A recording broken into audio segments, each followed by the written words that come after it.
नमस्कार दोस्तों, कैसे हैं आप सभी लोग। तो मैं आ गया हूं एक नया लेटेस्ट अपडेट और एक नई वीडियो लेकर आप सबके बीच। तो दोस्तों, पिछले कुछ समय से अंतर्राष्ट्रीय रक्षा जगत में एक खबर लगातार चर्चा में बनी हुई है कि पाकिस्तान को अपने ही चीन सहयोग से विकसित JF-17 थंडर लड़ाकू विमानों की बढ़ती वैश्विक मांग के कारण गंभीर दबाव और उत्पादन संकट का सामना करना पड़ रहा है। और इस खबर को अगर सतही रूप से देखा जाए तो यह केवल एक सामान्य रक्षा सौदे की कहानी लग सकती है, लेकिन जब हम इसके पीछे की रणनीतिक, तकनीक, भू राजनीतिक, अर्थव्यवस्था और वैश्विक हथियार बाजार की गहराई में उतरते हैं तो यह विषय बेहद रोचक, जटिल और ज्ञानवर्धक बन जाता है। दरअसल JF-17 थंडर सिर्फ एक फाइटर जेट नहीं है, बल्कि यह पाकिस्तान और चीन के बीच दशकों से चली आ रही रणनीतिक साझेदारी, पश्चिमी हथियार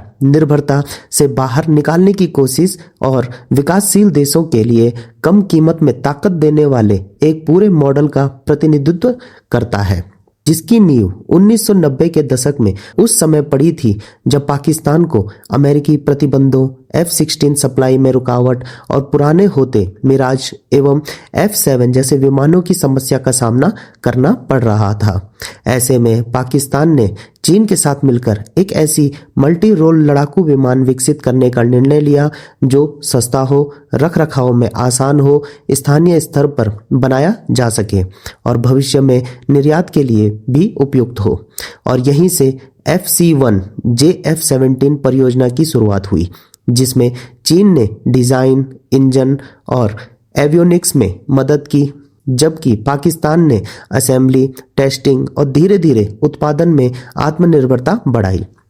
समय के साथ JF-17 के ब्लॉक 1, ब्लॉक 2 और अब ब्लॉक 3 संस्करण सामने आए, जिनमें हर नए ब्लॉक के साथ तकनीकी स्तर बढ़ता गया। जैसे ब्लॉक 3 में AESA रडार, बेहतर electronic warfare system, helmet mounted display, लंबी दूरी की हवा से हवा मिसाइलें और नेटवर्क सेटिंग वॉरफेयर क्षमता, जिसने इसे सिर्फ एक सस्ता विकल्प नहीं बल्कि सीमित संसाधनों वाले देशों के लिए एक व्यवहारिक आधुनिक फाइटर बना दिया। और यहीं से कहानी ने अंतर्राष्ट्रीय मोड़ लेना शुरू किया, क्योंकि दुनिया के कई देश जो या तो पश्चिमी हथियारों पर राजनीतिक प्रतिबंधों से परेशान थे या रूस यूक्रेन युद्ध के बाद सप्लाई और स्पेयर पार्ट्स की अनिश्चितता झेल रहे थे, या फिर जिनके पास राफेल, F-16, यूरोफाइटर जैसे महंगे विमानों का बजट नहीं था, उन्होंने JF-17 को एक गंभीर विकल्प के रूप में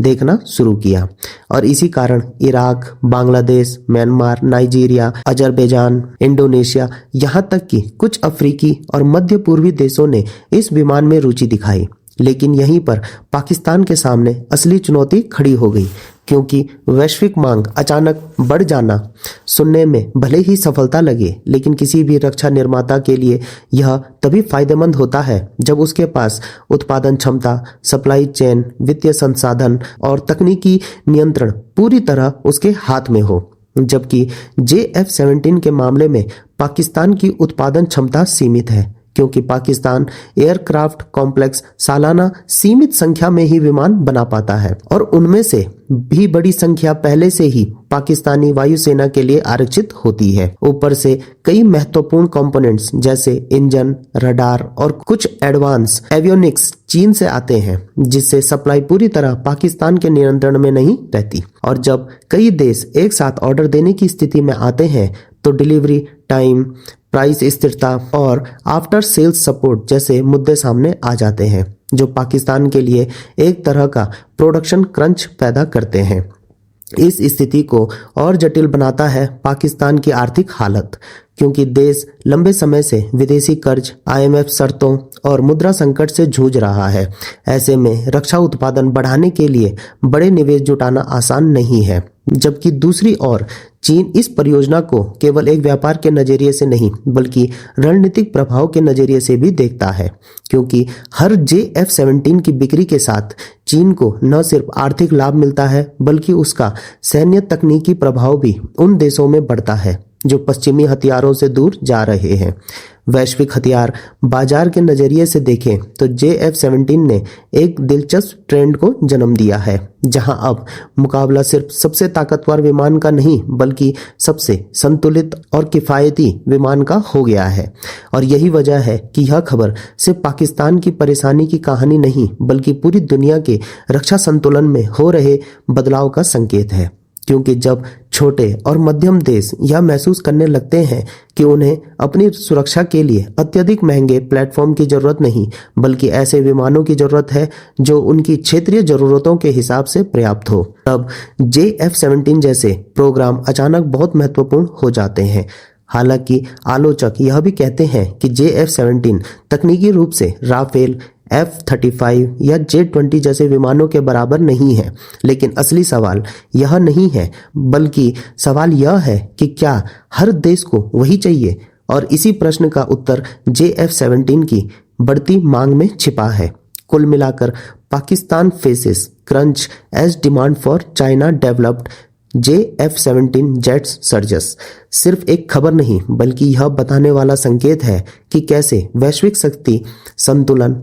हथियार बाजार, आर्थिक मजबूरियां और रणनीतिक साझेदारियां मिलकर एक ऐसे हालात पैदा कर रही है जहां पाकिस्तान एक तरफ अंतर्राष्ट्रीय पहचान और निर्यात अवसर देख रहा है तो दूसरी तरफ अपनी सीमाओं, निर्भरता और उत्पादन बाधाओं से जूझ रहा है। और यही इस पूरी कहानी को इतना दिलचस्प, गहरा और YouTube जैसे प्लेटफॉर्म के लिए बेहद ज्ञानवर्धक बनाता है, क्योंकि यह दर्शकों को सिर्फ कौन क्या बेच रहा है से अलग ले जाकर यह समझने में मदद करता है कि भविष्य की युद्ध क्षमता, रक्षा कूटनीति और वैश्विक राजनीति किस दिशा में बढ़ रही है। तो दोस्तों, आप लोगों को क्या लगता है कमेंट बॉक्स में अपनी राय जरूर दें। तो आज के लिए इतना ही, मिलता हूं मैं दोबारा एक नए लेटेस्ट अपडेट और एक नई वीडियो के साथ। तब तक जुड़े रहिए। धन्यवाद। जय हिंद, जय भारत।